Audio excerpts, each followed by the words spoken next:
What's poppin' Tea Squad? It's me, Keisha, and I'm here with a new episode of Spill the Tea. Today we're going to discuss Deelishis and her hubby, Raymond Santana. So they have reportedly broken up. So news reports came out that he wasn't wearing his ring. And then in the comment section on Instagram, someone posted, "Can't say I feel sorry for him. He left that lady he was with for years and married this reality TV star after 3 months." He then responded, "That's cap." Then somebody else said her sex drive is too much for him. He then replied, "That's cap." Now, if you remember on Love and Hip Hop Couples Therapy, they were on the first season, and their storyline on the show was that Deelishis just wanted to have sex all the time, and he wasn't really, that into it, like having sex all the time, and he was still dealing with the traumas of him being in jail for all of those years, and being wrongfully accused, and it was just a lot of stuff going on in their relationship. So they both unfollowed each other on social media. And then Deelishis posted a picture of herself on her Instagram page, and she captioned it, "I married a narcissist who is a complete liar and a cheat, and I'm finally ready to speak my truth. Stay tuned. Hashtag gloves off." Now this comes after apparently she was seeing him sub tweeting her or posting about her, making little side comments, and then everybody just naturally assumed that she left him and that she was a gold digger and after his money. Well, after being accused of all of this, Deelishis then went to her Instagram and posted this to a random person in her comment section or somebody, but she said, "At Chulia, thank you, and no, it hasn't been easy for them." I guess somebody must have asked about how her children are dealing with everything. So she said, "Thank you, and no, it hasn't been easy for them. My legal mate left February 10th and never returned. My daughters and I didn't know he was leaving that day, nor where he was going.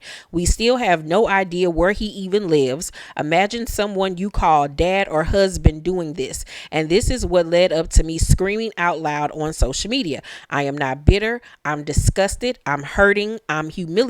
I'm broken.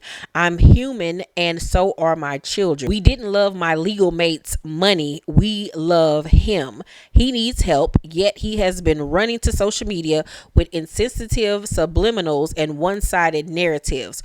What was I supposed to do when people started believing them? Stay quiet and let the world drag me for something that isn't true? Absolutely not. I have to stand on my truth, and the truth is I am no one's gold digger, and I would never abandon a union I carried in my heart and on my back the way I did. For money or clout, I'm better than that. The truth will reveal itself, and when the dust clears, my children and I will be okay, and any and everyone who willingly lied on me or bashed me, knowing darn well it wasn't true, can unfollow me and kick rocks with open-toe Moses sandals." Then she posted on her IG story, "He isn't broke and he left me, not the other way around. So please find a different narrative. Gold digger doesn't apply in this case. I had my own when I met him, and I'll continue having my own now that he's gone. Signed, Platinum Diggered." Okie dokie.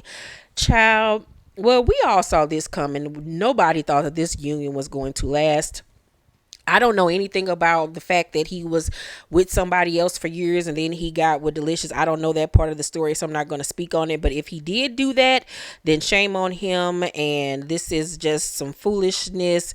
But like I said, if you watched Love and Hip Hop Couples Therapy, then like I said, you knew that this pairing was not going to last. It seems like things are really nasty right about now.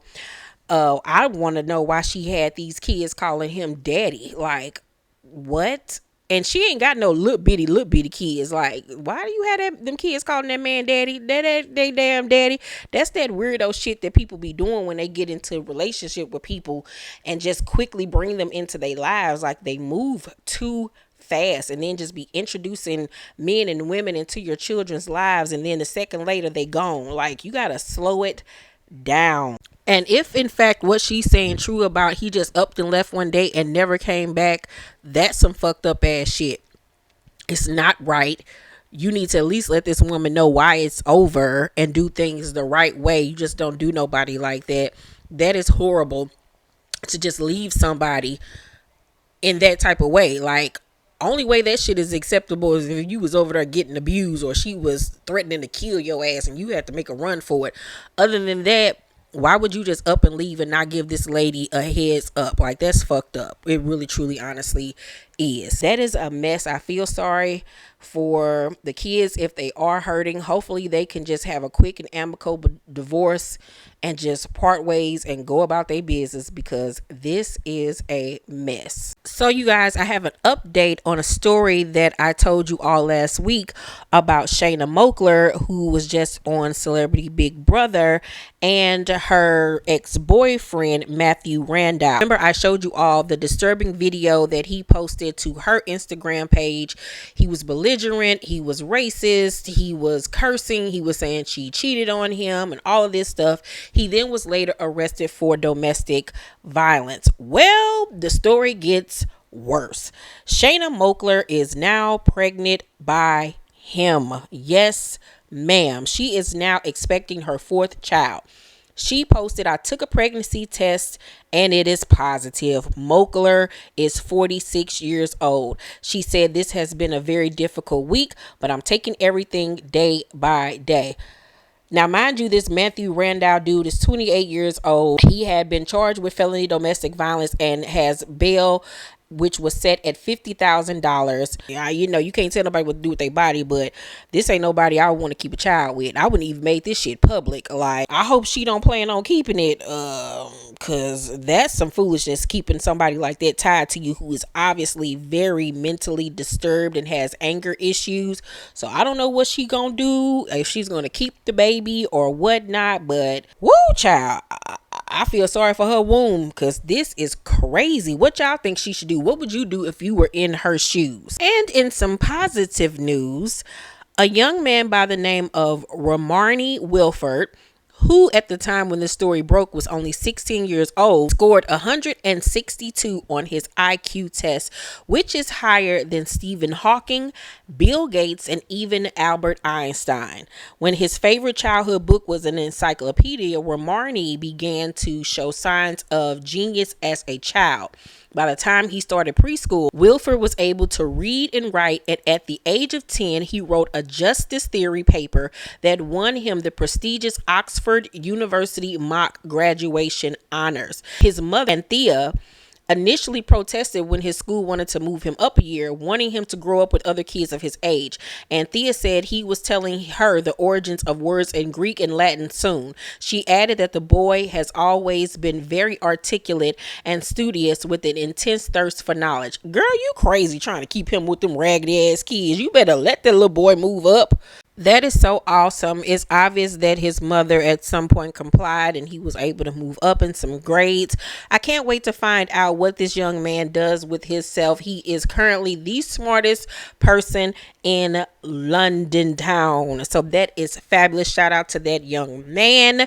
Good to see black people out here doing the damn thing and setting records. So that is this episode of Spill the Tea. Let me know what you guys think about all of these stories. Make sure to thumbs up this video, like and subscribe, and hit that notification bell button. I love you, and I will see you on the next. How you doing? Shorty that ran into my fiance car. It's something different about him, and I know that he has a girl, but everything about him just says that he's supposed to be mine. Like, I can honestly feel it. Man, I see you out here doing big things, man. Being here with you was really making me happy. I felt the same way too. When I get home, I got a lot to handle. You do too. I know you got a man. You have a whole fiance at home, remember? No! Girl, did he hit you? I already knew how this little thing between us was gonna end. Can I be cooped up in this dirty, dingy ass motel room like this, bro? This right here, this is our reality. We both knew this wasn't gonna work. We got something special. I have to save myself. Don't touch me again. You know what's happening. Get out! Get out! All my life, I've been waiting for somebody to save me. I knew that it was gonna be you. Oh, I can't seem to let you go. Paper Heart is streaming right now on Tubi.